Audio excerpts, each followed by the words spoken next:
Hello and very warm good morning from London, our studios at Quews.news. And we are covering the Pakistani election of 2024, which are only a few hours away tomorrow on 8th of February. And we are going to ask questions from a number of people in this program who are either Pakistani nationals or who have some connection or appreciation of Pakistani culture and Pakistani people and have interest in the prosperity of Pakistan. We've been joined by Ulku from London, and we would like to ask her how she views the elections of Pakistan and how, in her opinion, these elections will bring progress and prosperity and peace to the Pakistani nation. Hello, Ulku. Thank you very much for joining us.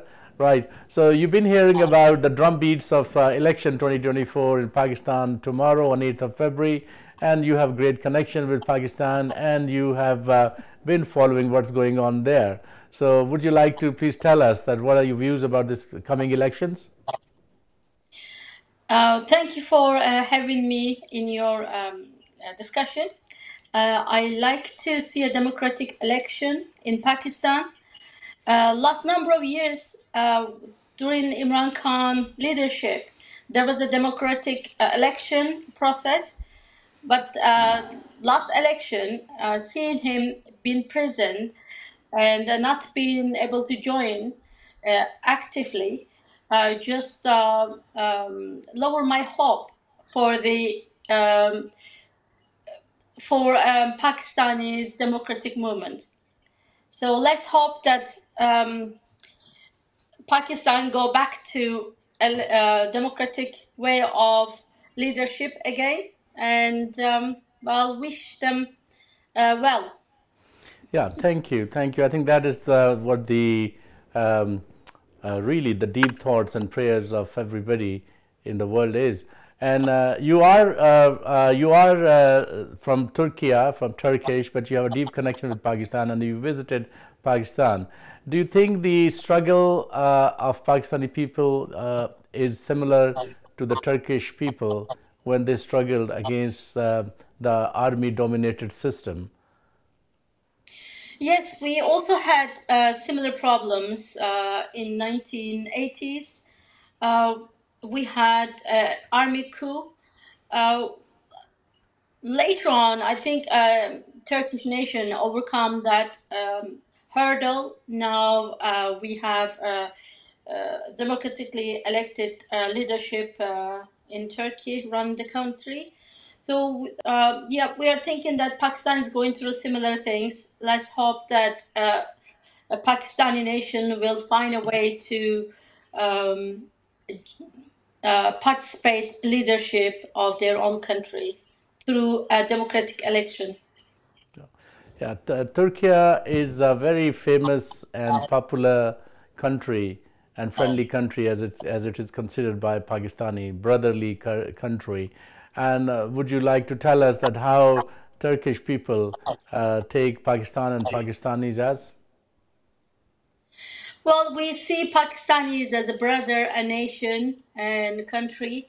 Uh, that's because of during World War One, Pakistani supported Turkey, and we are deeply um, thankful to Pakistanis overall. And we teach our children at school how important our friendship with Pakistan. We've been joined by Umar Azza, who is a commentator and political analyst and writes for the Friday Times for last about 4 or 5 years, 6 years actually, and he's been living in London as an overseas Pakistani. Thank you very much, Umar, for joining us. And you must be following the reports and on the tiptoes of expectation for the coming election tomorrow. So, what is the latest update from you? Yeah. Thank you for having me on the show, Doc. Pleasure to be back here again. Well, look, the election activity has been on a bit of a deadbeat this time around, not least because the largest political party, one of the largest political parties in the country, the Pakistan Tehreek-e-Insaf, has had their long-standing election symbol, the bat, taken away. So we haven't seen the usual fervor and rigor that is associated with election campaigns. Certainly not the kind we saw in 2018 or 2013. But at this point in time, I think what polls show there's one party that's clearly headed to to forming the simple majority in the National Assembly, and that seems to be the Pakistan Muslim League Nawaz. They've got solid presence on ground in central and northern Punjab, with their alliances in South Punjab, and with a strong cohort of electables that have joined their party. I think they're well placed to win north of 100 seats tomorrow, I think. Yeah. There is a huge number of new voters. You know, there are some estimate of about 10, 12 million new voters. And what I was hearing the other day, about 46% of the voters are below the age of 35 or around 35, and they are called young voters. Do you think that the turnout will be better this time? And if it does, which particular party it will favor? Was actually, you're spot on. There's a significant chunk of voters in this election are actually below 40, which one would categorize as the youth in the country's context. In fact, the number of voters that have been added to the voting list between 2018 to We're having this trouble with connecting with Umar, who kindly has given us a little bit of time between his lunch times. And but he basically, Umar is saying that the significant number of voters are below 40, or so to say, the youth bulge, and about 10 or 12 hello. million. Yes, yes, Umar. Yeah, yeah. Please go Sorry, ahead. I was just filling yeah, in the blanks. Yeah, please go ahead. yeah. Yeah. Yeah, so a significant chunk of voters added are, of course, categorized as youth. And we've seen that there's one particular leader who has great traction amongst the youth voters, be it in rural areas or be it in urban areas. And that is Imran Khan, given his populist appeal, given his charisma, given the fact that that majority of the youth still associate with what he brings to the politics of Pakistan, means that if voter turnout tomorrow is in big numbers, and if the youth really, flung themselves to these polling booths, then we might see PTI wave taking everybody by a storm tomorrow. Whether that Okay. happens remains to be seen. Okay. Well, we have seen a lot of news and concerning news about the transparency and the fair and free election process. And for some, it's a pre-poll rigging. And what we have seen was unparalleled even in the history of Pakistan. The way the election process was conducted, the judiciary was involved, and the law enforcement agencies, especially the police, and also the deep state establishment. Now, even for a Pakistani standard, they do not appear to be very free or fair elections. What do you make of this? That, you know, how the world or even Pakistani politicians or populace will accept it as? Well, I think, look, unfortunately, the standards of a free and fair election in Pakistan are quite low. So the fact that this election hasn't even met that standard testifies to how poorly these elections are being conducted. Uh, and, the credibility and legitimacy of these elections is clearly in doubt. We've seen cases of police individuals stopping the members of one political party trying to, fulfill their nomination papers. We've seen police and law enforcement agencies cracking down on workers of the Pakistan Tehreek-e-Insaf. We've also seen crazy instances of certain people being picked up from outside Election Commission of Pakistan offices. These were people who went there to file their nomination papers. So clearly, there's been naked abuse of law. There's been there's been a clear-cut crackdown in a brazen manner that the likes of which we haven't seen for a while now. That being said, I must add, Doc, that even in 2018, the BBC termed the election as one of the dirtiest in Pakistan's history.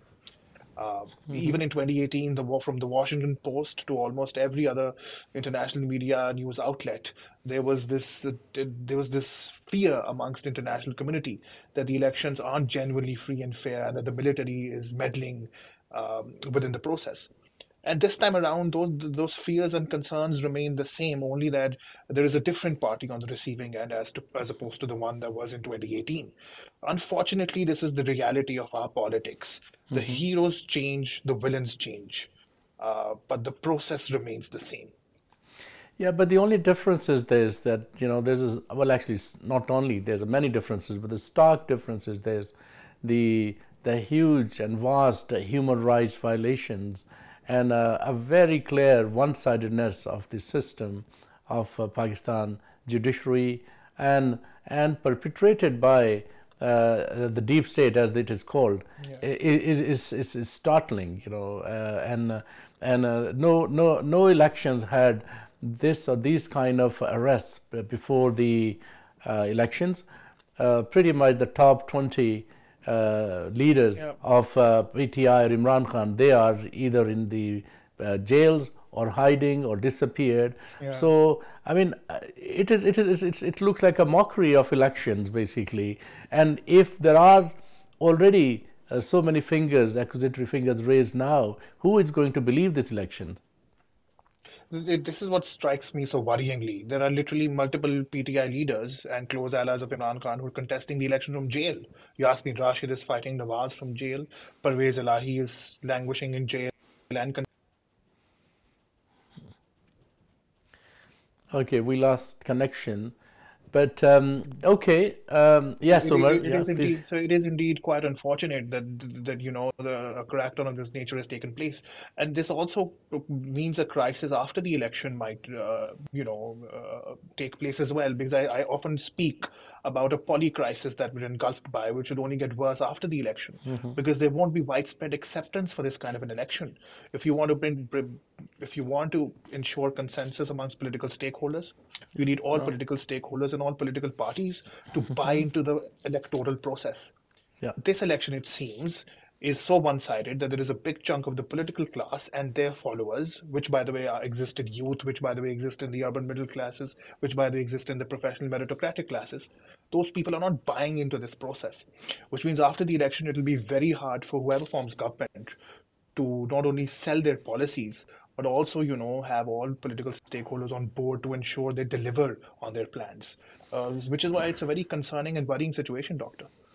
Yeah, I just bring the discussion to another angle. You are now kind of officially overseas Pakistanis, and as you know, there are over 10 million overseas Pakistani diaspora globally, which is larger than many of the European countries or EU nations, actually.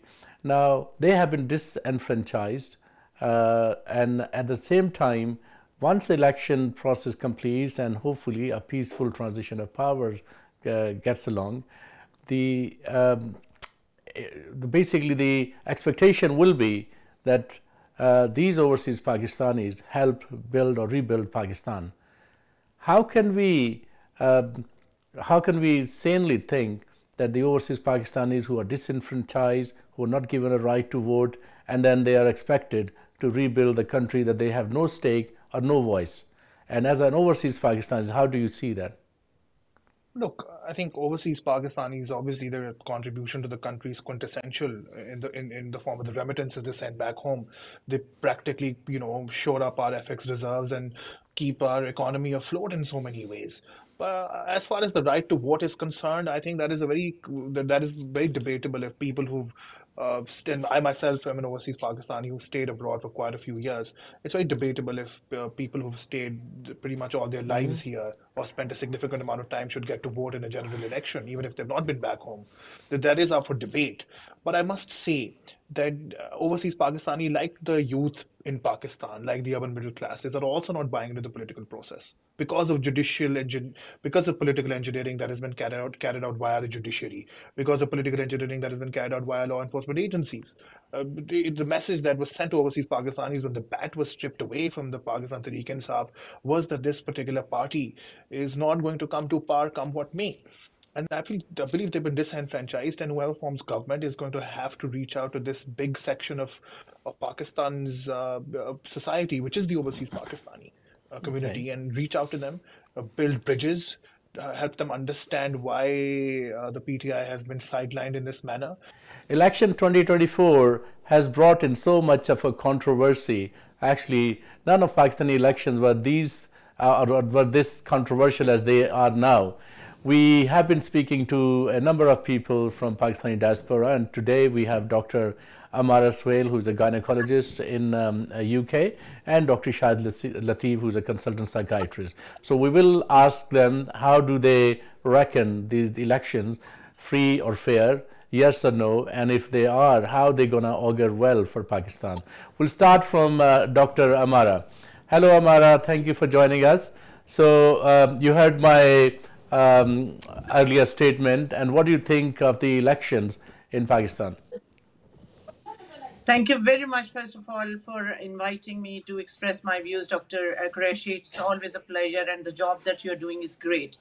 So, regarding the elections, hopefully tomorrow, I've got skepticism, but I just want to remain hopeful because, as overseas Pakistani, we've got very strong sentiments about our homeland, and we just wish and hope and pray that the election goes well tomorrow and we are able to restore the democracy in our country, which has been missing for the last so many decades. The worst thing that I want to say is that the current situation in Pakistan, where there is so much injustice, unlawfulness, and undignified behavior with public, especially women, it has never been heard of. And overseas Pakistanis, all my friends and my colleagues I speak to, they feel so embarrassed and ashamed of the current situation. We can't justify, and that is why I'm saying that public is able to cast their votes to select the right people who can free our country from all that has been happening, and they can actually live an independent and dignified life. That is our hope, and we just hope that people understand the importance of casting their votes. They should come out and vote for the right people, because enough is enough. Now is the time when public should be able to heard, and they should be able to select the right people. Yeah, thank you, Dr. Amara. Dr. Latif, in 1760s and 1770s, a very, very popular and a famous slogan reverberated the entire North America and the world, and that was no taxation without representation. That means that, and that was actually the start of the American War of Independence. Here we have about 10 or 12 million overseas Pakistani diaspora who have been disenfranchised and who have been very actively, vociferously actually progressing the cause of Pakistan. You as a community leader and the leader for the doctors and the psychiatrists, how do you see first the free and fairness of the elections, and second, being in a disadvantage that you don't have any say in the affairs of Pakistan? Thank you very much, Dr. Sohail Qureshi. It's an honor to be here. And first of all, just as Dr. Amara has rightly said, you guys are doing a wonderful job, and this is obviously one of the media is a very powerful tool. So I think to give opportunity to Pakistanis living in the UK is absolutely phenomenal. So well done to you and your team, first of all. Thank you. You asked the question, the role of Pakistanis in the living in the UK. It's been formidable. It's been fantastic. It's been supportive from every aspect you can see. It's a shame that over the last couple of years, 2-3 years, this has been hit quite severely. And I think, as they say, the proof is always in the pudding. I'm a very proud Pakistani.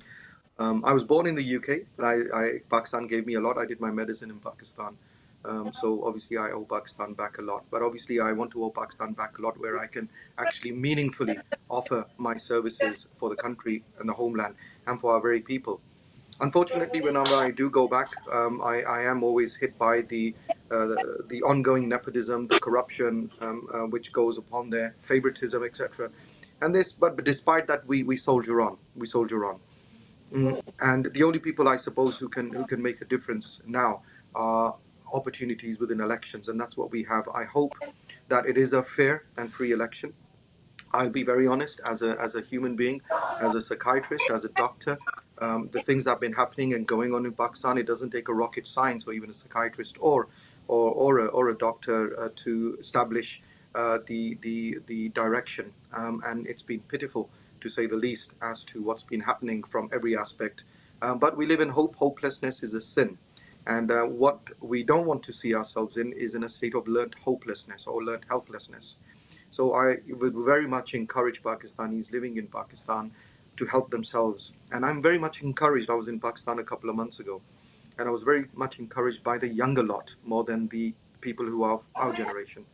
I can say for a fact, having intermingled because of the work that we do in Pakistan, the workshops, and some of the students that we work with who are eligible to vote, actually, because majority of the people who we were able to talk to are talking sense at last. But their voices can only come to the fore if we allow them to have a platform, and the best platform for them is free and fair elections. I'm skeptical, but I'm hopeful. And I would also only urge that our brethren in Pakistan, going right up from the establishment to the current sitting caretaker government, to the politicians, to your average Joe blog, please, for the sake of Pakistan, if there's ever an opportunity, it is now. And we need to think beyond ourselves, and we need to think beyond anything else. While it's really, really important to have very important and close relationships with countries outside of Pakistan, I think one of the things that other countries do much better than us is that they look after themselves first. And I think, if nothing else, what I would like to say is, please, for Pakistanis, look after yourself first. And looking after yourself first means get your people to vote the right people in. Yeah, thank you. Thank you for your kind word, first of all, Dr. Latif.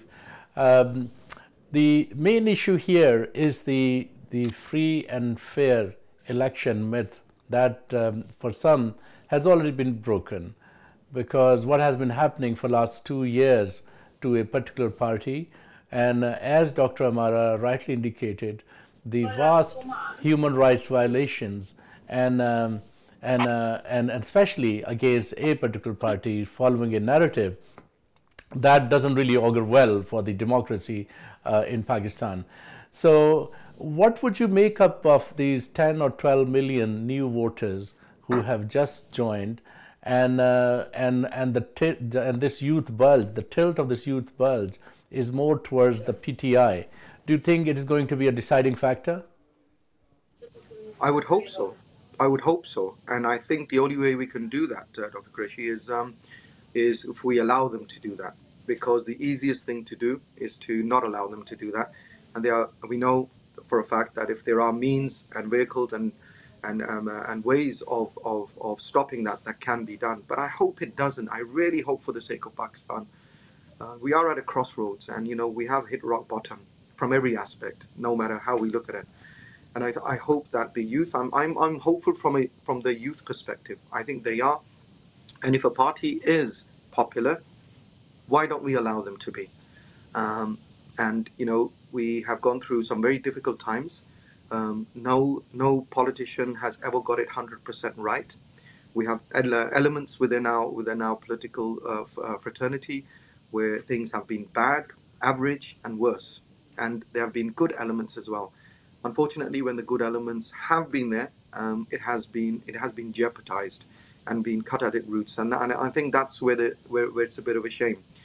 I think once we have a free and fair election, whatever is the outcome from that free and fair election, we should be allowing that particular government to continue and complete its tenure. This is very, very important. And that cycle needs to continue at least for the next 15 to 20 years if we want to see change. So the first step is free and fair elections. And I have my skepticism around that. And that's for obvious reasons, some of them which you've highlighted, of what's happened over the last, especially in the last few months, and particularly to a particular party. I'm not going to take any sides here, but it's quite obvious to see. And we can also see how the whole concept of judicial laws, have they been followed or not? I don't need to say yes or no. I think it's for everyone to see which direction we've been going in. So, again, we need to fix these. And the only way we can start to fix these is get the right government in and get the government of the people. not the government of anybody else. So free and fair elections. I'm skeptical, but I'm hopeful. Yeah.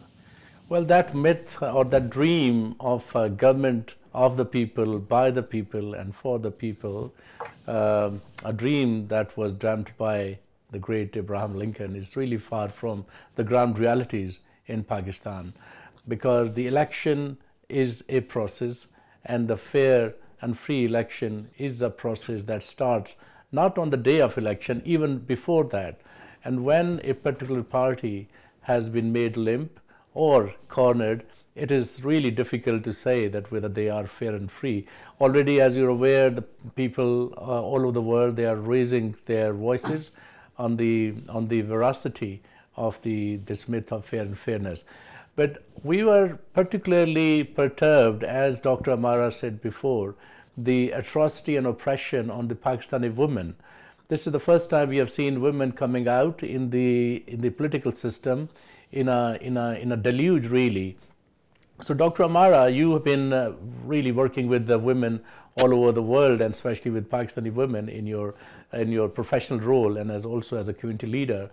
What do you think that this kind of oppression and cruelty, it is actually pushing the Pakistani women who are already oppressed back to their homes now? Well, to be honest with you, yes, the impression of Pakistani women is that they are oppressed, but that is absolutely not the right impression, because in fact, only if we see our country thriving is because of the powerful women as well as men in the country. Our nation on the whole is extremely resilient.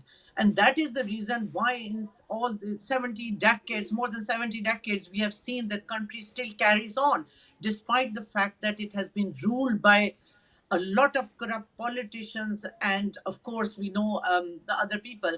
And now when they were able to oppress or suppress the men who came out, when women saw that they can play a major role, they have come out. And we have seen there are so many women who are in their 70s. They have come out because they thought this is about time. We have to protect and save our country.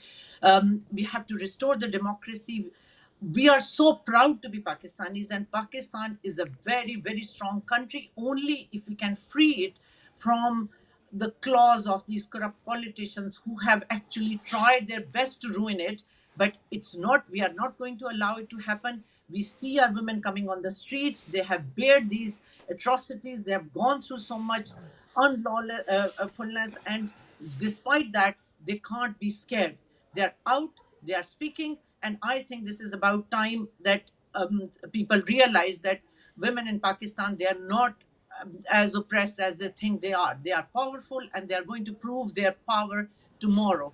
It's just, even though social media plays a very important role in how the election goes, and that is why this time we see that all that has happened, even though it wasn't fair and it was not just, but it was an eye opener, because people are now, they can see what has been going on in our country for the last 70 plus years. And this is about time when there should be revolution, and there should be restoration of the government. People have a say and not politicians. I just hope the public can see that, and we can be proud of our country again.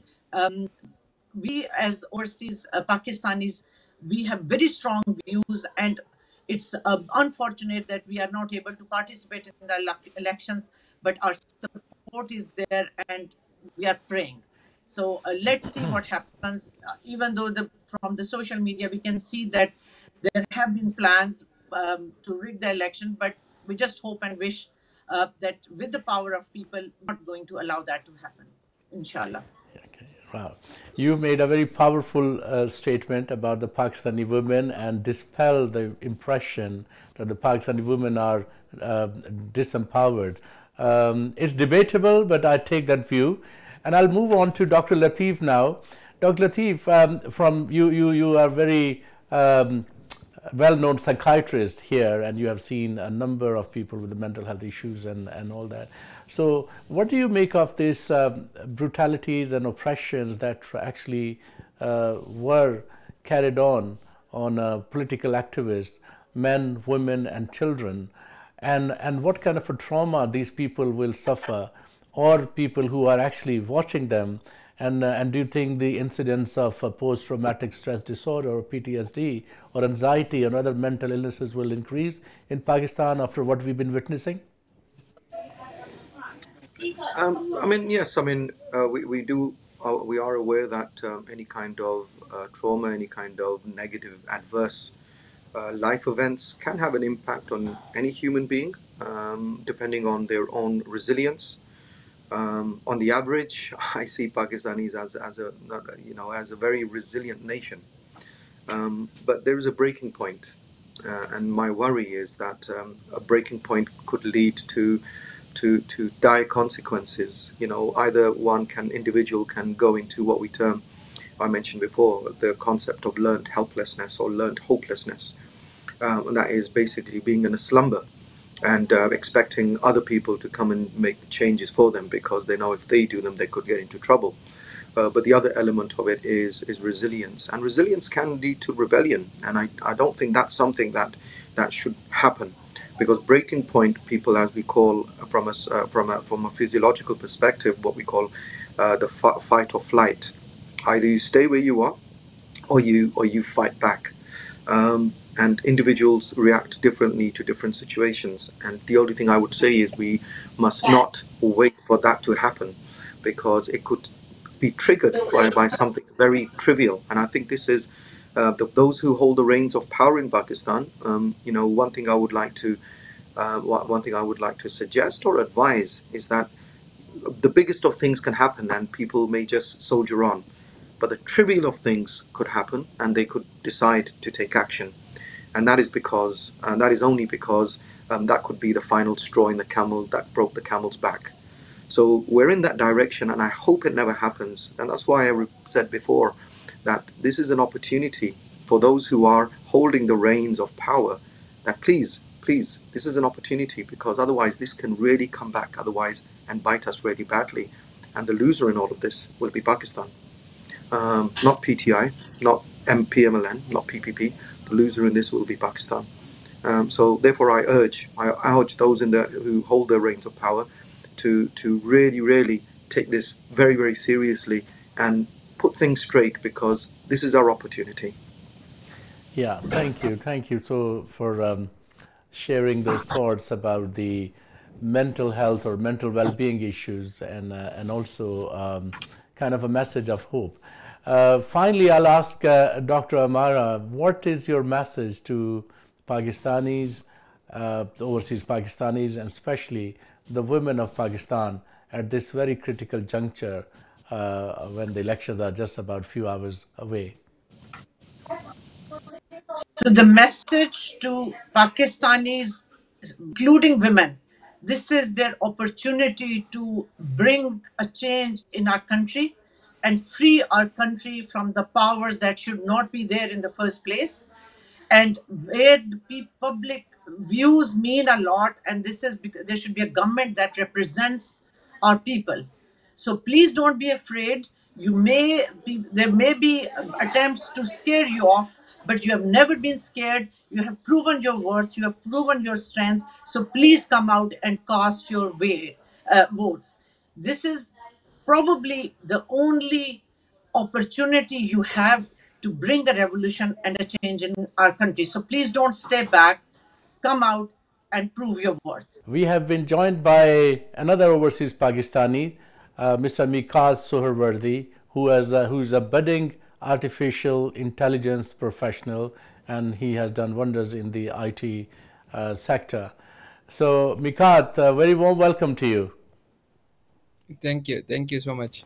Yeah, you've been observing, I hope with keenness, what's happening in Pakistan in this election 2024. And we are, as you know, we are doing this program on taking opinions and views from Pakistanis, especially overseas Pakistanis, how they view it and how they think that these elections, if they are free and fair, can change the destiny of Pakistan. They can only change the destiny of Pakistan if the government remains, if it's a stable government and it finishes its tenure If we see in the 75 history of Pakistan, even one prime minister has not been there for 5 years. Even after 3 or 4 years, he's gone. So there's an instability. If it completes its tenure, then maybe we can see a change of Pakistan. We can see where our currency gets some potential, and we have some businesses open up. There are investors who are willing to invest in Pakistan, international investors. But because no government has been able to finish the tenure, so if still that happens, the history repeats itself. After 3 years, the government goes away, and there's a new government, a new person comes in, then it will remain the same. I don't see a change in it. You are a young Pakistani who is the future of Pakistan, and we've been hearing from a number of people in this program that there has been a despondency amongst Pakistani youth, and they were really worried about this entire electoral process and whether we can have a representative government that can come up, bring the economy on its wheels, and the people like yourself do not have to leave Pakistan and to serve the country. So, do you feel that you have any future in Pakistan, or do you see that your future is abroad?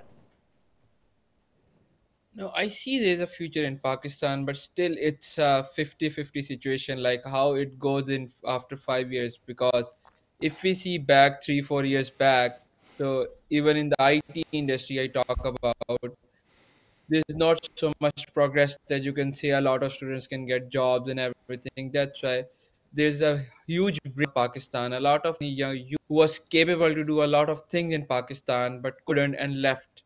They are in US, in Germany, they're pursuing PhDs, they're doing their jobs in MNC companies outside Pakistan. But if in the next 5 years government do something for the IT industry, like build a spark in the youth to start a startup, to start a business in Pakistan, and sell the softwares outside. So maybe that step, what Umar Saif did as well in the last 6 months in the caretaker government, he brought PayPal, he make the SMEs. He said that if you have an investor and he's taking a lot of equity from you, like 12%, 13%, no, Pakistan will give you the money with zero equity and you can start your business. If this kind of a relation goes on, then I can think the youth will go back to Pakistan, because obviously it's a homeland, the families are there, they don't want to live outside, they want to live in Pakistan. Because of some lack of opportunities, or you can say lack of uh, encouragement in the youth to live in Pakistan, they have lost the, what we can say, they have lost their trust in Pakistan. But it can gain back if the right person comes in and they start the IT industry, because most of Pakistani youth are in the IT right now, and that's why they're really concerned. Like if they elect the correct government, then there's a boom in the IT and there's a boom in Pakistani business, Yeah. and I'm pretty sure that Yes. they'll go back.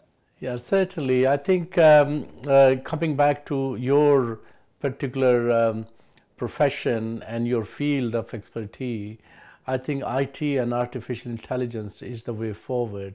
And I hope the new government comes up with some good plans where youth, especially people like yourself who are trained and foreign trained as well, can bring that resource back to Pakistan. And just like India, Pakistan develops its own National Institute of Technology, its own Silicon Valley, and people can work in there.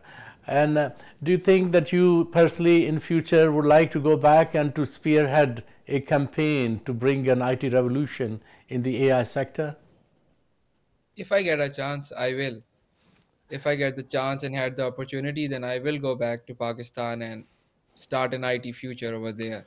So we have heard opinions and feedback on this elections by a number of people across the globe, both from within the Pakistani diaspora community and the global citizens who have some connections or some interest in what's going on in Pakistan. We are a nation of about 250 million, the fifth largest population in the world, and probably fourth largest democracy in the world. Now, it is up to us that how we use the power of the vote. So, in a free and fair elections, and we choose the people who we think are going to be good for our country and can bring peace, progress, and prosperity to the people of Pakistan who have suffered quite a bit. With that, I say thank you very, very much, and we wish everybody who's voting and the candidates all the best, and I hope that this becomes a very peaceful and pivotal moment for the Pakistan and for the Pakistani nations and actually the globe, because Pakistanis are all over the world. They are very, very important part of any society, any culture that they live in, with their industriousness, with their hard work, with their talent, and with their intellect. And it is time that Pakistan reaches its destiny through fair and free elections. Until next, I say goodbye.